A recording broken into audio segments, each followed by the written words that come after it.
If I could describe the Get My Life tour in one word, it would be vulnerability. Showing up for yourself is so important. Welcome to the Get My Life tour. I'm your host, Lydia T. Blanco.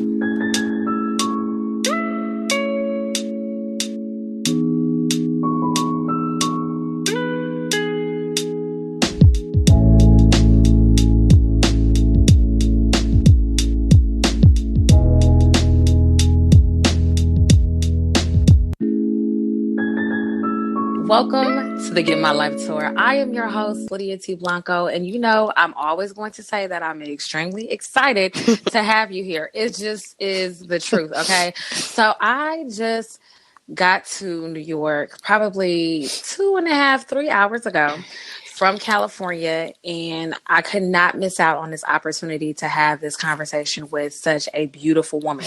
But before we get into all of her beauty and greatness, I just want to thank you for joining me on the Get My Life tour. Every stop on this tour is designed with you in mind, and I want to thank you for coming back. If you are an active listener, and if this is your first time, welcome, bienvenidos. Welcome to the Get My Life tour. I am thrilled that you decided to show up for yourself and take center stage in your life at this capacity. The Get My Life tour is all about practicing vulnerability, mindfulness, showing up for yourself and taking center stage in a selfish way that is reflective of who you've been called to be so that you can best serve yourself and others. Okay. And you know, this is not a how-to podcast. This is a how to get through and how to get there podcast. So welcome. And you know what? I'm just going to get right into it because I'm super excited. You hear her and I'm like, okay, she's ready. Okay. So on this stop of the tour, I have with someone who is near and dear to my heart. She is a soror, she is a friend, a sister, extremely dope. Some will call her a unicorn. I call her Tony in the likes of girlfriends. And her name is Natasha Jolene Benjamin. What a name. Oh, thank you. Shout out to your mama and them for naming you that. Thank you. Shout outs to them. You know what I'm saying? Like, it just has a ring. Oh my gosh.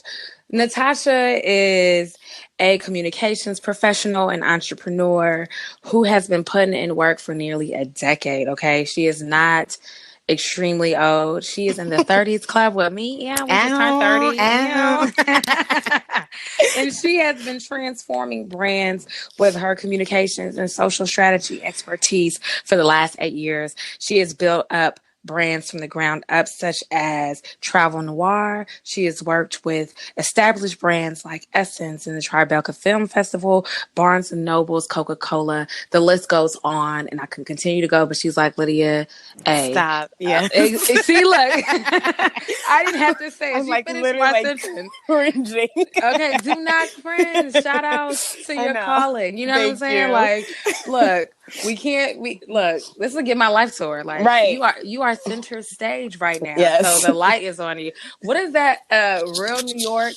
I love the song, but it's so annoying. It's like, shine a light on her. You know what? Yes. You know? And I'm side-eyeing you right now because even the way you said it. Yes, girl. Do not. Look, okay, I will not shine a light on you. I will. Welcome to the Get My Life tour. Thank you. I'm so happy to be here. I'm really happy to be here. And I'm honestly, I know you kind of put people center stage, but I do have to give you props. I remember when you first told me about this podcast, and I was just so excited for you to do this because you were really taking kind of your own journey and how you can kind of bring other people along and really just have conversations about life. It wasn't really just particularly about professional or personal. This was just life. And I'm really, really proud of you and all of the things that you're doing. Oh my goodness. Thank you so much. You're welcome. My God. We were sitting in, what is it? Sugar Hill.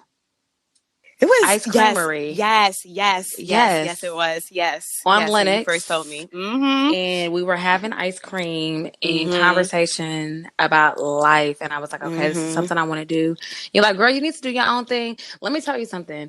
When I say entrepreneur, Natasha is she is a hustler, okay? Nothing will stop her from securing the bag. And I love how you have that mentality in conjunction with your faith, Mm-hmm. because I feel like as women who believe, we aren't often told to secure the bag, right? Right. And we're also not really encouraged to be engaged leaders, if Mm-hmm. you will, right? There's so Mm-hmm. many representation of women in the Bible or whatever book people choose to Mm. read out of, but I feel like oftentimes we silence those figures or their Yeah. stories go overlooked. So, as you are on assignment here on earth, I Mm-hmm. love how you encourage other women to just be about their business. Right. Thank you. You're Thank welcome. you. Because I was like, that you gave me a kick I needed that Thank day. And I feel like that was nearly a year ago. I It was over feel a year like ago it. now. It had to have been. It had to have Yes. been. Because Yeah. And look at you now. look at God, okay? Look, everyone knows my intros are extremely lengthy, and it's not because I don't know how to be succinct. It's because of my pure enthusiasm about the Mm-hmm. women who come on tour with me. You are incredible, and I want people to know how incredibly dope you are. And I'm so excited for this conversation. So, for everyone tuned in today, thank you for bearing with me through my long introduction. This is what happens when you just love someone and like they are showing up for you and themselves. But our conversation today is going to run deep. I love the saying "still water runs deep," Mm. and you are so reminiscent of still water. You operate in so many different ways and you are in so many different spaces, but you are very quiet. You are very observant. You know who you know what you know, and you keep it moving, right? This is like such a perfect explanation of me. Yes, you are so right. You are so right. And we met, let me give you all a little background story because I always tell people how I met the It's guests. so crazy. We met 3 years ago, nearly 4 years ago, really. Mm-hmm. And we were in DC for NABJ, the convention. And my friend was roommates with your friend, and we both Mm-hmm. were like the plus ones. So Right. there were four of us in the room. We all vibed immediately, and I walk in the room, and Lauren was like, "Hey, wait, are you both Delphas?" And I was like, "Huh? No. No Right. way." And I was like, what year? And where? And da, da, da, da. And we just hit it off immediately. I was Mm-hmm. like, okay, look, let me tell you something. Either you're going to be down to be my sister or you're going to be down to be my sister. Okay. Right. Felt like Diddy when he was making the band, like you was going to either make this band or you're going to make this band. You see your options, right? Um, but we clicked automatically. But those are Mm-hmm. things that I most definitely noticed about you immediately. And over the years, you are so about your business. And to know you is to really love you.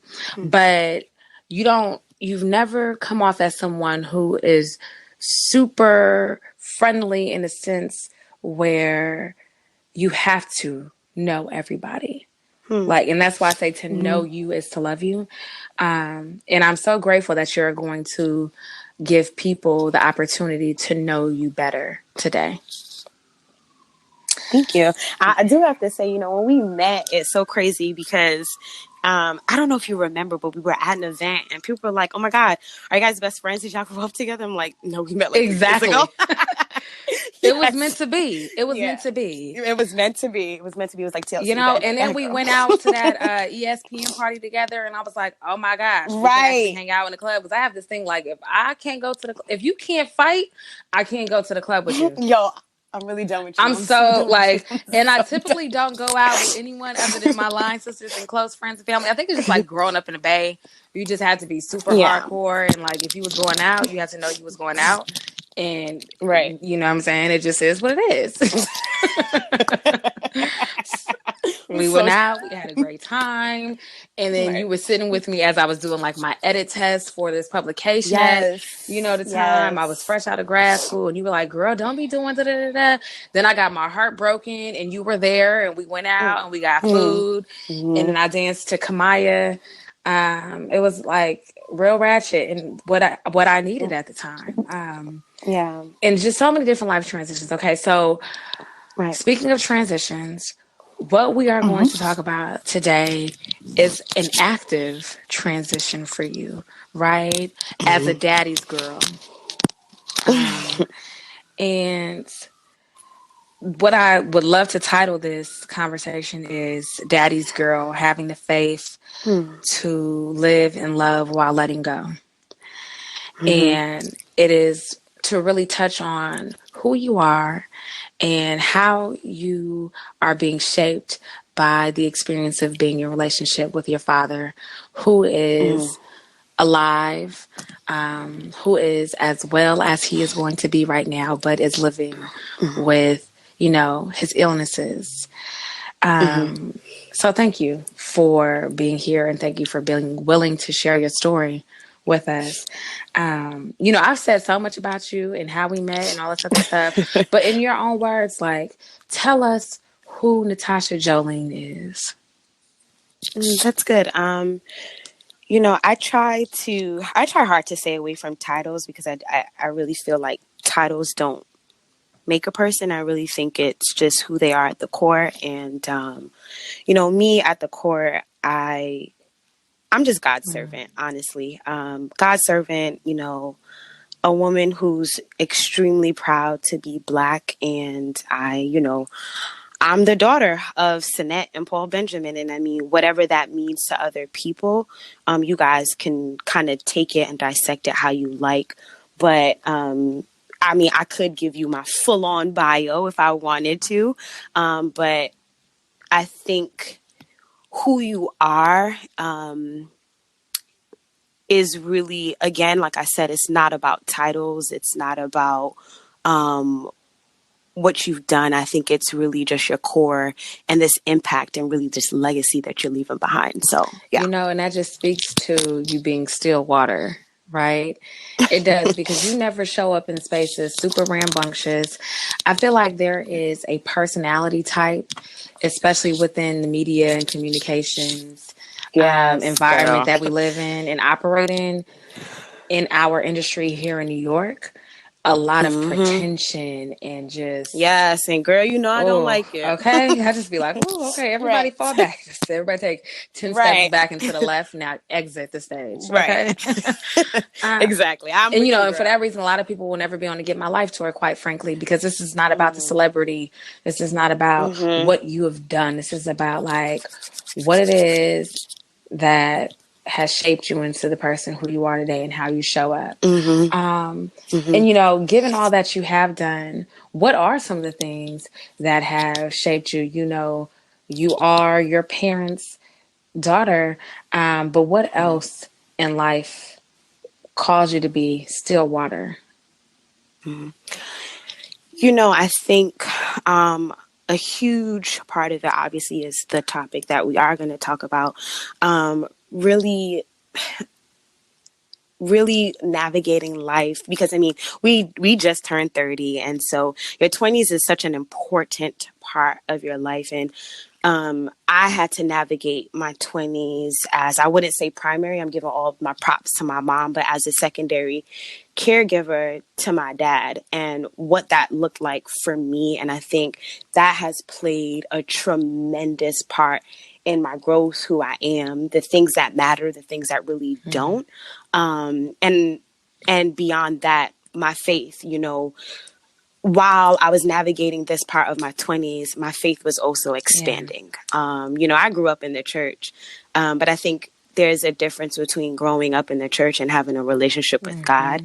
And I think for me, again, like I said, my relationship expanded in my 20s. And I think the between these two things that stretched me farther than I wanted to be stretched, put me out of my comfort zone when I really didn't want to be out of it, were the things that kind of make me, as you say, still waters. I would never describe myself as that, but as you say it, I'm like, this makes sense. So yeah, my faith and just my experience in taking care of my dad. Yeah. And I've been privileged to your story about, some of the experiences you've had being a caregiver. That is such a large responsibility. My mother is a nurse, and I've watched her go in and out of homes as a hospice nurse and at the hospitals that she's worked at. And it is such an intense process. People have all kind of things going on with them, and you never know what it's like to actually be in the home with that person. I've literally sat in the car waiting for my mom to go in to check on someone and come out, and her entire demeanor was shift. And I've never been in the home and I don't know what it's like. Can you describe what home has been like for you and how that has really played a role in how you go out into the world? That's good. You're such a journalist. Such a good question. I love it. No, so I guess a little background. My dad, he suffered from numerous strokes. He's diabetic and he has dementia. And for me, my dad was in a rehab center probably about until I was in grad school, I guess 2012, 2013.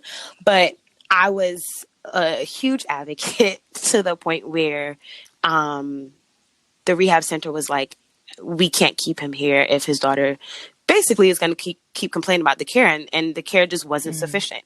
And I wanted him back home. My mom was a bit hesitant because she thought that this is something that we couldn't handle. But, at the time, my mom, she wasn't retired yet. She was still working. And I think she was just so nervous on putting the burden on me. But I was okay with that because I knew what would happen if he came back home. It would be better care. He'd be in the comfort of his home. It would be a situation where, we could keep a close eye on things. And so home, yes, consists of my dad at home with us. He has a hospital bed and everything.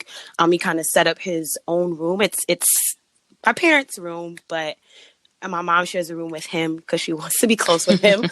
But it's their room. We set it up. We have a nurse that comes around the clock. Because I do work from home, I have my room set kind of as an office space and try to I don't know how do I want to say it, somewhat disconnect. And I know it sounds crazy, but when you are looking at a family member, especially a parent, so closely like this, and there are going to be days where it is rough, and there are going to be days where you feel like there isn't any type of turnaround, there isn't a miracle on the other side of this. And so I do use my office space as a kind of a place to disconnect and just, really be in my work. And then there are times when I'm really in my family. But that's kind of how my home life is. Thank you so much for sharing that. Oh my goodness. And I want to jump back a little bit because you're daddy's girl.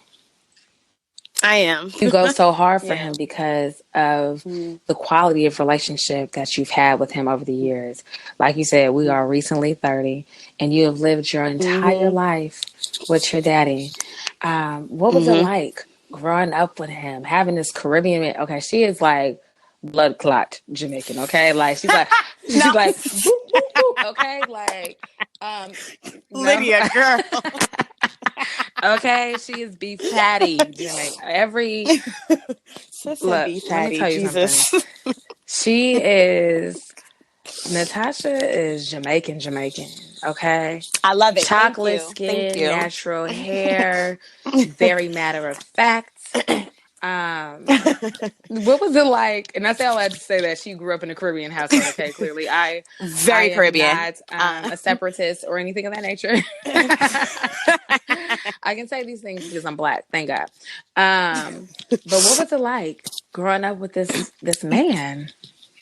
Yeah, so funny enough, growing up, so definitely a daddy's girl. Like when you were like, that's such a name, shout out to my parentals. My dad gave me my name. Like, I was named after my father, going on trips. So like I am definitely my father's child. And it's so funny how things turn because growing up, I was so connected to my mom because my mom wasn't the strict parent technically. My dad was, because he was like, both my parents are Jamaican, but like my dad was like a real Jamaican man. Like it's not even just no boys at the house. Like I don't even want to see you talking to boys kind of thing. Like, that's how it was growing up with him. But on the flip side, I was so appreciative of that. Like my dad instilled so much in me. He instilled so much worth in me that I didn't make things that were not acceptable because of my father. He's the person where, I know you said like I'm Jamaican to the bone, and you know this. I'm like Jamaican to the bone, but I love just being black. Like, it's not even about being Jamaican, it's just black. Like, I love being black. I love black culture, and it's really my dad, you know. My dad was such a cultured man. Like, he spent years traveling all around the world. Again, that's how he got my name. Like, he went to Russia, met some tour guide who spoke 7 languages, and decided, like, you know what, I'm going to name my last daughter that. I mean, one day I'll live up to the 7 languages, but okay, 1.5 is You know fine for what? now. But for him, like I said, you know, just growing up with my dad, he truly instilled a lot of worth in me. He instilled faith in me, and he also really just instilled the power of being proud of who you are. Like, I was born here, I was born in America, but like, he never called his children like American. Like, he, no, you have Jamaican running through your blood. Like, my dad tried to instill our roots in us so much. And you know, so there could be siblings who might have hid from it, but like, I embraced that, and I embraced that about my dad, that I was just so curious about my culture, and just beyond Jamaican culture, just black culture. And so that's what it was like growing up with my That's dad. so dope. You Yeah. know, you are who you are because of, you know, who you've been called to be, right? But also because of the role that he played in your life. Now, one of the other things that, you know, is so poignant is that when someone is suffering with an illness, especially one like dementia, it's difficult to let go with all of the memories that you have of that person. You know, and I understand that your father has been sick for some time. How have you been able to trust God in this process and heal every time, or just heal consistently, as consistent as, you know, the hurting may be, or the grieving process may be for your father? I kind of want to answer that question in Go 2 ahead. parts, because, you know, I think for me, I didn't always respond this way to my dad's illness. So part of it, I want to say thank you to you for saying the grieving process, because I think a lot of people look at grief and think grief is really aligned with death, and that's not always the case. Grief is really just about loss. And the reality is, at this current state, that's not like who my dad is right now is not the dad that I grew up with. And one of the things that was so hard for me, because like I said, remember how I said I was so curious, and, you know, if like I had a question or something came up about back home, Jamaica, or anything, like, I would run to my mom for something specific. But when it came to those questions about Jamaica, I was always running to my dad. And so, you know, in the beginning of his illness, it was hard. Like, it was hard for me to know that, dang, I cannot ask these questions. Or the reality was, I could ask the questions, but I won't necessarily get the answer. And so I kind of had to really figure out what my dad's state meant for him and what it meant for me as his daughter. And in the beginning, for me, it was just not saying much, because I knew he wouldn't respond. And now I'm in a place of, you can still talk, because the emotion for him is still there. He might just not know how to respond, or even want to respond, because the reality of his illness is, part of it is depression. Like, you know, he's in this state that he cannot control, you know? And so I had to really come to terms with, ask the question anyway, even if he couldn't answer it.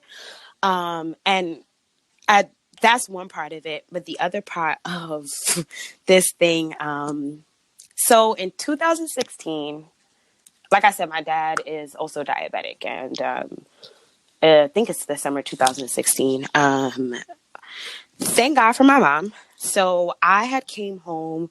It was a long work day. Like, sometimes I work from home, sometimes I do. And I'm not really sure where I was, like what client I was working with. It's so long ago. But point is, I knew I was tired that day. So tired that I kind of just fell asleep on my couch in the midst of talking to my friend. But this was, again, like I said, it was at a time when my mom was working and I was relieving my dad's nurse. And so when I relieved her, she did let me know that my dad didn't really eat that day. And so typically when my dad, my mom and I, we have a routine. If he doesn't eat, we kind of have this shake that we make that would peak his sugar up so it doesn't drop too low. And so I knew, I was like, okay, he didn't eat, I'll give it to him. But I fell asleep. And I wake up, like, when your body wakes up, you're not hearing stuff, but you feel like there's stuff going around you. And so I wake up to the commotion of my mom, and she's obviously home, and she's like, and she's rumbling in the kitchen. So I wake up, I jump up, and I'm like, Mommy, is everything okay? And my dad's sugar dropped to about 22. And so when your sugar is that low, what that means is he can go into shock or die. He was completely white. That's kind of how my mom knew. And we, when you're around this for so long, you kind of know the signs of when someone's sugar is getting low. So he was completely white. And, my dad's sugar has been low before, and we've been able to kind of get him back. But it wasn't a state that we could get him back. So we had to call the ambulance and make them, it's like a saline drip that they put in to kind of shoot it into the bloodstream a lot quicker than what we would do. And then we took him to the emergency room. And when the emergency team was there, not to make this story so long, but like, I'm like comforting my mom because I can see like she just had this weight about her. And I think my mom tries so hard to put on face for us. And on the flip side, I kind of do the same thing for my mom. But in my head, all I was thinking about was, damn, what if my mom did not come home in time? Like, I had fell asleep. And part guilt came over me. And that summer, with a bunch of other things that happened that summer, honestly, that summer, I kind of went into this dark place. And it really took a lot, and a lot of things transpired that summer with people I knew, and the coming months. And it really took my faith to realize what is going on with my dad is not under my control. It's under God's control. Wow. And I think this is, it took me a while to get to where I am now. And so that's why I don't know if still is the word that I would want to use, because I want to be realistic that I still have human emotion. And there are times that I still, feel some type of way, but I'm still, I guess, I'll just use the word positive for right now. But positive is the word that I'll lean to, because I had to recognize that anything with my dad, his illness, him getting better or anything like that, it is not my control. It's not my mom's control. It's not my siblings' control. It's nobody but God. And it took me a really long time to get there. And I think it's crazy how things will happen. Like my dad's sugar dropping to 22 and me going into this dark place and kind of putting blame and guilt for me to realize that you got your hand on too much stuff that God said to take your hand off. You know what? Yeah. That's the word right there. I'm taking notes, right? And what I just wrote down was letting go is the faith part, right? And you said, God is saying, take your hands off of it, right? What did that process of letting go look like? So I think part of the process of letting go is knowing that this healing is not going to be perfect, and it's not going to be the way myself or my mom wants it to be.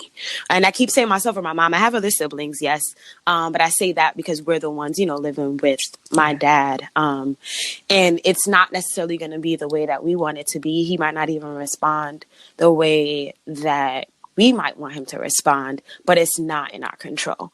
And another part of letting go is, if you came to me with this podcast maybe 2 or 3 years ago, I would just be so set on the fact that this is my dad's state and that's it. But I don't believe that, you know? I do believe that God can turn things around and really, really work a miracle. And so that's why I just keep, part of me letting go is just saying, this is what it is right now. Yeah. But there's something that it can be, and it can be even better than he was before. That's really good. Wow. You Yeah, know, all things take time, right? And it then does. support is also so important as well. You know, in Mm-hmm. addition to your faith, what have you been able to lean on as you let go, as you heal, and as you just live your life? Like in the midst of everything that goes on in the house, and you being in a relationship with your parents and being a caretaker, you still have to take care of Natasha. You are 100% responsible for yourself. But what has your support system looked like? I am so grateful to my friends, people like you, my line sisters, sorors, my family, because it it takes a village is not a cliche. It really isn't. There are people who consistently ask how my dad is doing. You know, we hang out and I think the other part is people don't use my dad's situation to kind of define my current state. Like, you know, I'm still able to go out and do all of the things that a normal 30-year-old would do. It may look a little bit different, and my friends accept that and know that and are okay with that.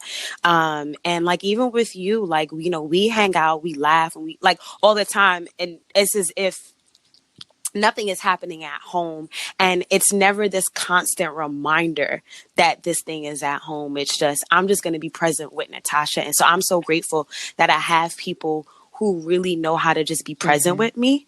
And that's really just a powerful support system. I'm grateful for my family, who, even if it's you know, my dad's siblings, they might not necessarily be checking in with me, but that they're always supporting my mom. And that helps me a lot, because I'm taking care of my dad, yes, but I'm really here to support my mom, take care of him, because my mom, this podcast is for my parents.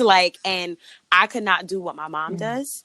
And I'm grateful that I have my aunts and my uncles who support her and check in on her and just, you know, really help to be a light even when it seems like things are bleak. And so again, my family and my friends, you guys do an exceptional job of just being you guys and just being present. You are so loved, and it is so necessary that you are loved. You know, as a woman who is just on her way, you are killing it, right? You know, I want Thank to take it you. outside the home because you are killing it. And in the Thank same way you. that people show up for you, you show up for others. How have you been able to practice showing up for yourself? Right? Sanity, mental wellness, mental fitness, spiritual fitness, and wellness is so important. Oh my gosh, we Yes. carry so Yes. much. Okay. And it's so easy to just get wrapped up in our circumstances. But how have you been able to, you know, practice showing up for yourself so that you stay sane, right? And so that you stay Right. on course? You know, as you know, I love to travel. And that's a huge part of it. I think a lot of people, you know, when they see some people who travel, it's just oh, this is just another passport stamp or anything. And it's, yes, I'm such a culture person and I really love exploring other people's cultures, but for me it's like a sanity thing. You know how some people they can't live without something. I don't get nervous or anxious at all about being on a plane. I get this weird high. I'm weird. But point is, I'm real weird. But, you know, part of it is kind of knowing that thing that keeps you balanced. And, you know, travel is that for me. And I do try to at least go somewhere. And And I've been doing that even when my mom was not retired. And so, bring it into home. When my mom wasn't retired, I was the one, because she worked a night shift. So I was the one relieving my dad's nurse. But my mom and I, we communicated so well, and where I wasn't saying no to a trip that I wanted to go on, because I still wanted to somewhat, while I had to grow up faster than I wanted to, I still wanted to maintain my young adulthood. And she was so supportive of that as well. And so we would work out a schedule with myself, my mom, and the nurses, so that I was able to freely travel and keep myself balanced. That was one. I love hanging out with my friends. And I'm grateful, like I said, that I had friends who kind of understood my circumstance. Like, they were still present, but still understood. And so that meant like, oh, let's meet up a little bit earlier to give us enough time, because I know you got to relieve, your dad's nurse or anything like that. And so, like, traveling, hanging out with my friends, really going out. I'm such a huge art lover, and I love going to museums, as you know. Like,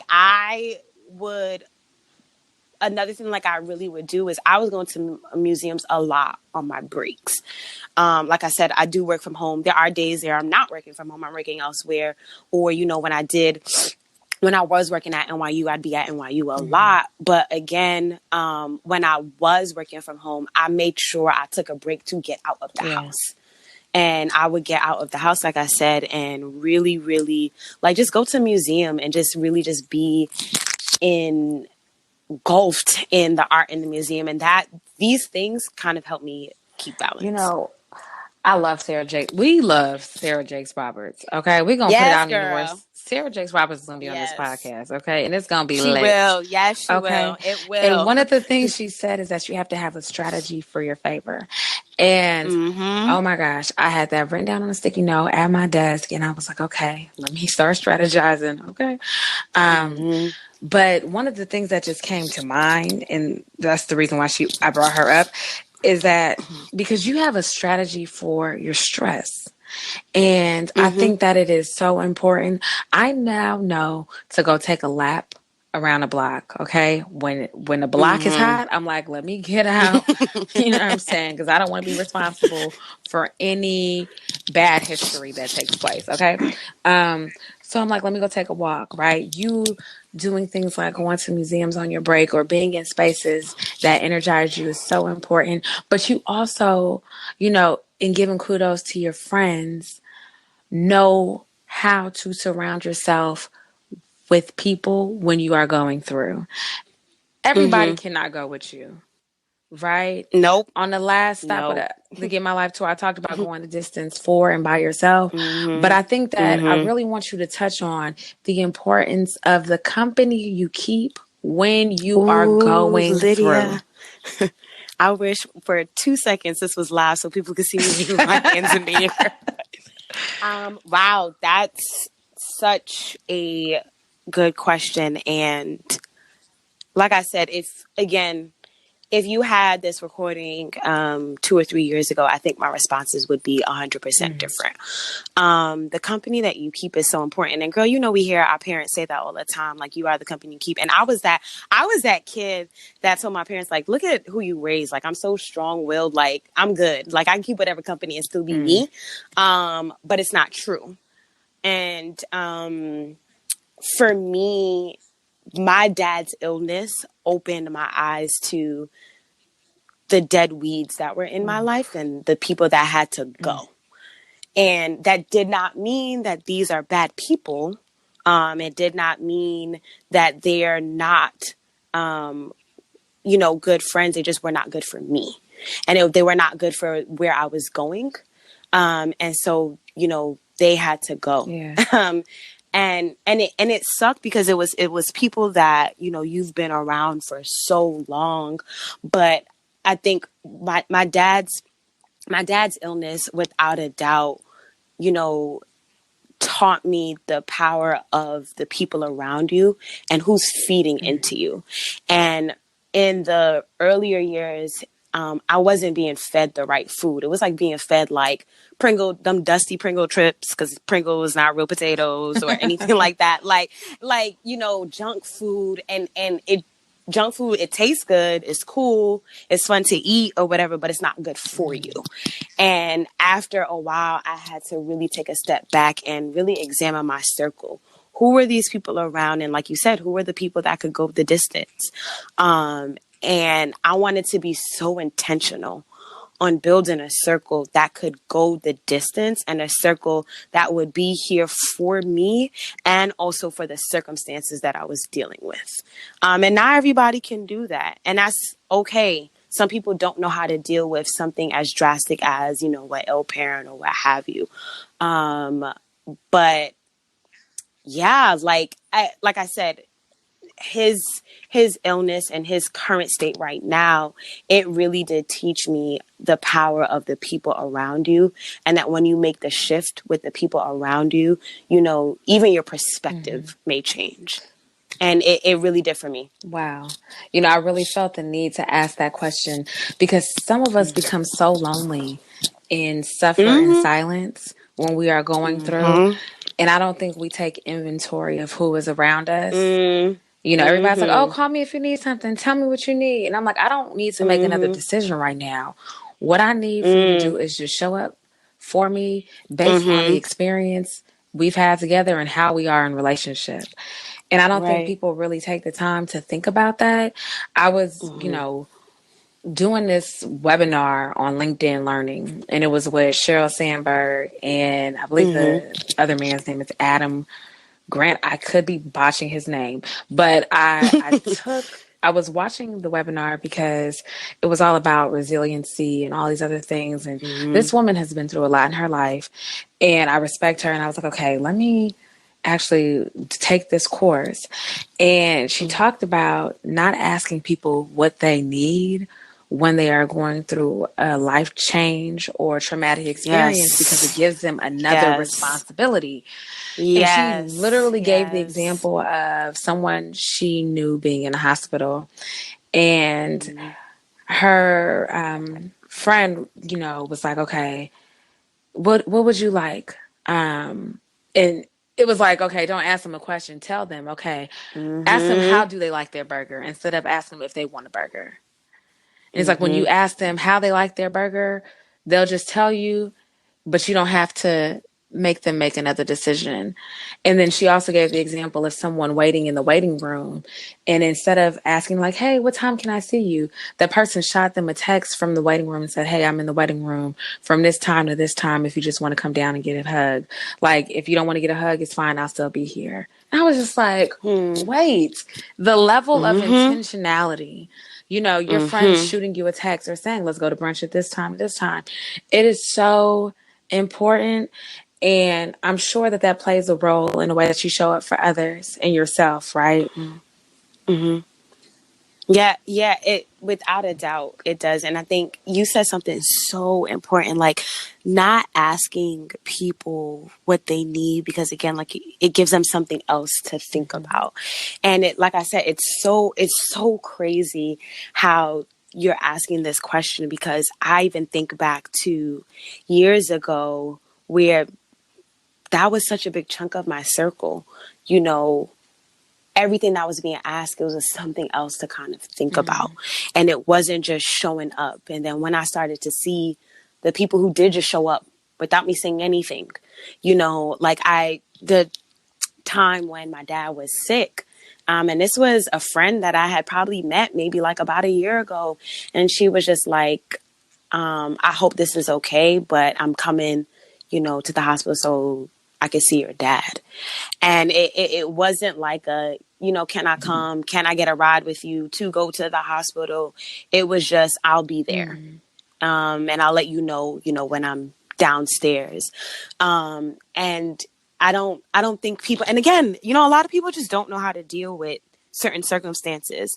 But do know what you need when dealing with those circumstances. And I had to recognize, even when I was really going to this dark space, that part of it was I didn't have the support that I really, really needed. And I had to make a shift. And like I said, I was that kid for a long time that thought like, the company that you keep, whatever. But it wasn't until I had to go through things to realize, oh, there goes, my parents were actually right. And the company that you keep is so important. It really is so important. You know, speaking of your dark space, how did you find light? And how did you come out of that dark space so that you could be present for yourself and get to where you are now? So part of the dark space, I had to realize what I was doing wasn't normal.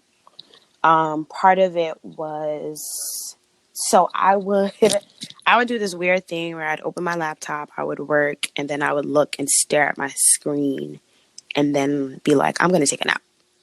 And I'll just take a nap. And I was taking a lot of naps, and I'm like, and I realized I wasn't tired. And I had to come to the terms with, you're taking naps because you did not want to be awake with this reality. And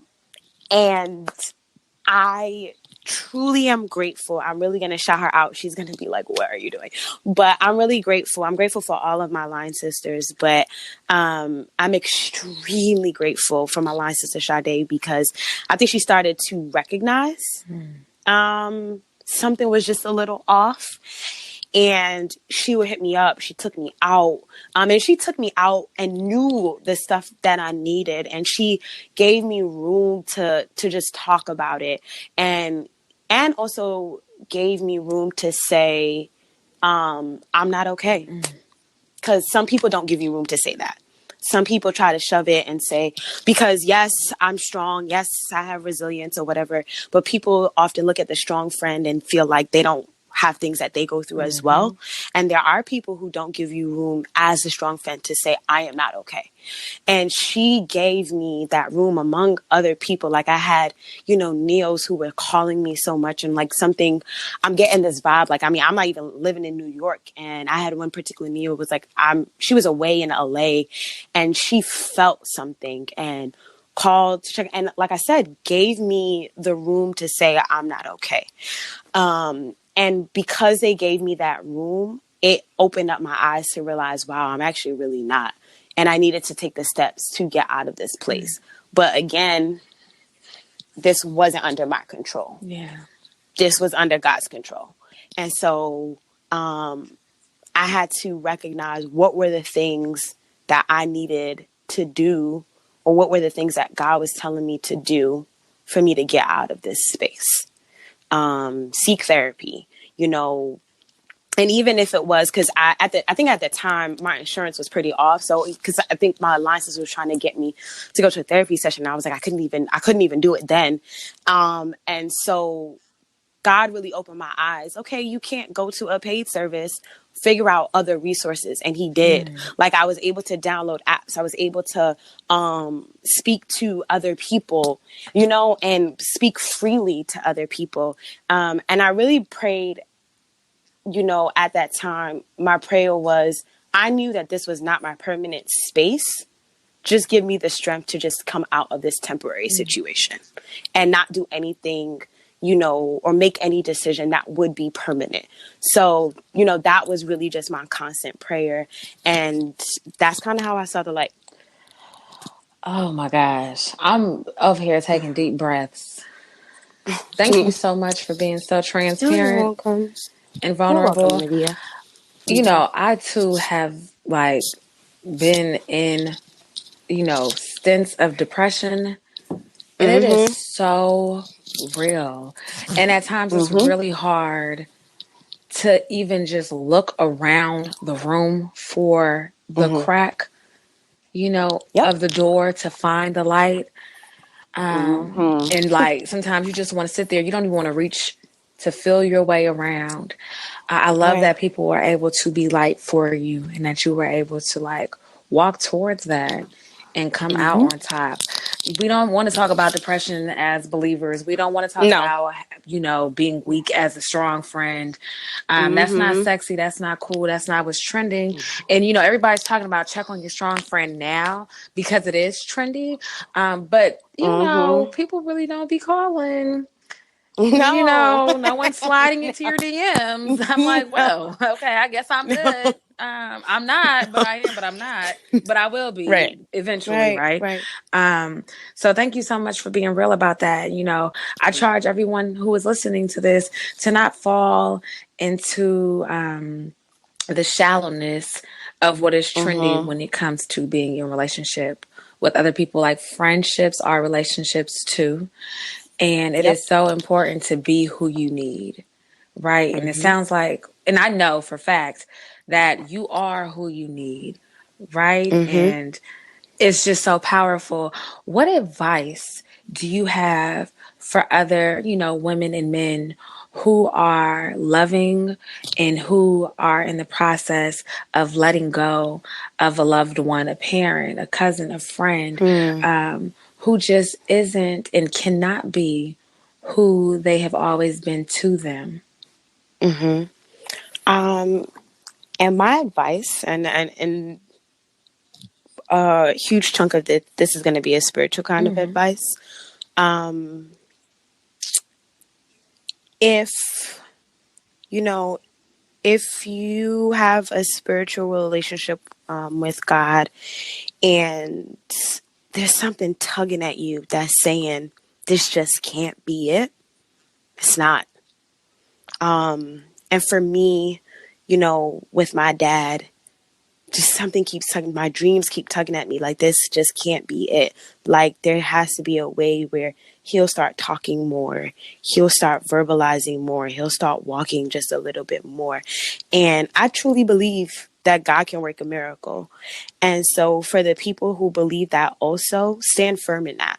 And I say stand firm in that because the reality won't look like what the miracle looks like. And a lot of times and I say we because I'm a part of that, we look so much at the reality and disregard that feeling, that intuition that this just can't be it. There has to be a little bit more. And so my biggest advice is don't allow the reality to dim the light on what God has already told you can and will be a miracle. That's one thing. I think the other piece too, because another part of this is this can just be it. This can just be, well, this is just the state that they're in. And if that is, find a way to meet that individual where they are. Because while it's hard for you, it's also hard for them. You know, if you might have a parent or a loved one who's fighting this kind of terminal illness or this disease, and you're like you're trying to figure out how to move on because this is just not the loved one that you knew. Understand that yes, heal yourself, take the next necessary steps to figure out how you can adapt to this person, this new loved one, but also still show up for them, because while you've lost your loved one, they're losing themselves. And that's just as hard for them as it is for you.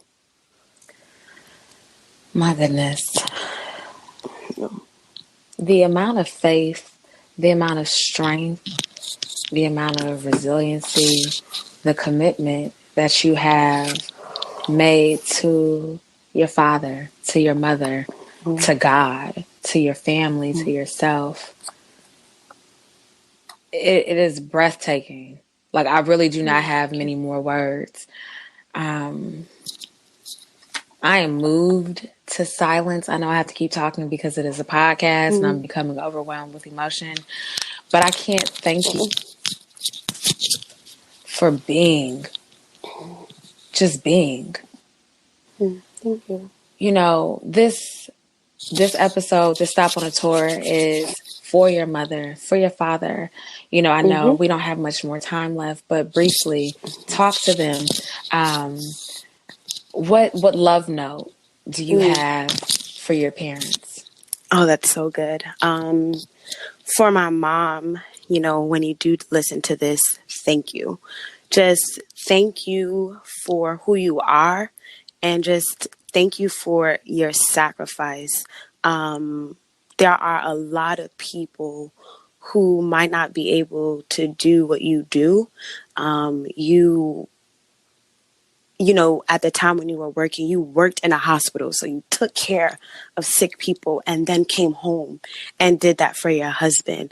And you did that with such a level of resiliency where if something was going on, you were not sharing it because you just did not want to put the burden on me, you know, on my sister. And I truly love you.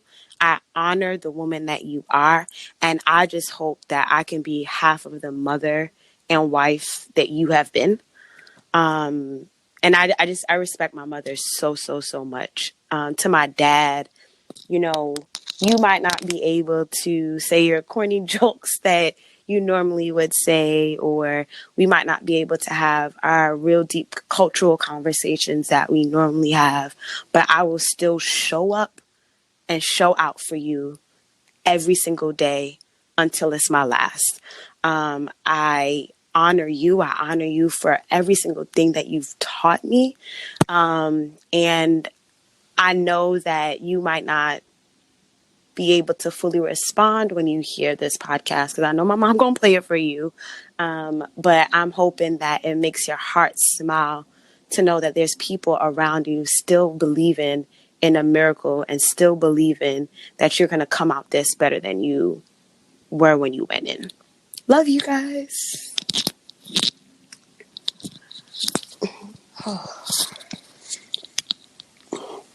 You know, I almost don't want to ask you for a mic drop moment, but I Um, but I have to ask if you have one. If mhm. not, we can end with a love note.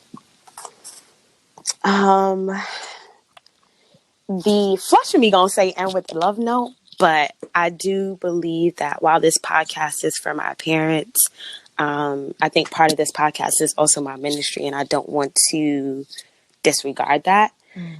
Um, and so my mic drop. Um, One of the things I do want to say is, which is something that I had to write on my wall and keep it on my mirror.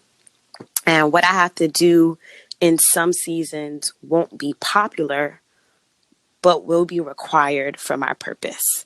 And so in my case, you know, out of my friends, what I have to do is rare, and I can't always rely on a friend to fully understand the capacity of taking care of a parent. But for whatever reason, God has put this on my family. I think it's definitely required for my purpose. Mm. And sometimes we do have to go through things to just stretch us further than we wanted to get us on the other side. So, you know, my mic drop is, don't allow this birthing process to strip you from where you are supposed to go. Look, I think this is one of the first episodes where I have been completely like speechless. You are such a fountain. Oh my Thank gosh. you. You know what? I am so grateful that you took the time to be so present Mm-hmm. here. You are in Brooklyn, I am in Harlem, and you have so much that you have to do throughout the days. And I'm so grateful for your time. Thank you. Ladies and gentlemen, this has been nothing shy of a blessing for me. Mm. And I really pray and hope that you have been blessed by this conversation, regardless of how you are in relationship with your parents. And if you are no longer in relationship with your parent because of natural, spiritual, physical, or whatever reason, I pray that you still take something away from this conversation. Mm-hmm. I cannot thank you enough, Thank you. but you are so welcome. Oh my gosh. Thank you. I don't have many more words to say. You can tell them how to best get connected with you. Mm-hmm. And we are going to just wrap up because I'm done. First, thank you, Lydia, for having this. Part of this was, therapeutic for me. And I really, really appreciate you so much. And I really appreciate our relationship so much. You guys can get connected with me on Instagram at Natasha Jolene. So that's Natasha Joleen.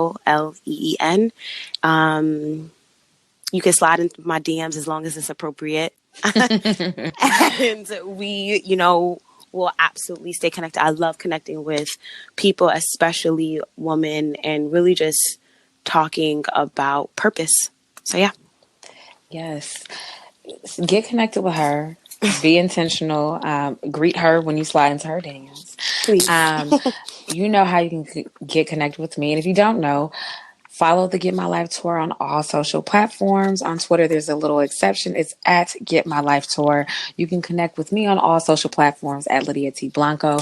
This has been an incredible stop on the tour. Natasha, thank you. Gracias. Thank you. I love Gracias. you. I love you too. Oh my goodness. Stay tuned for the next stop on the tour. Until then, peace.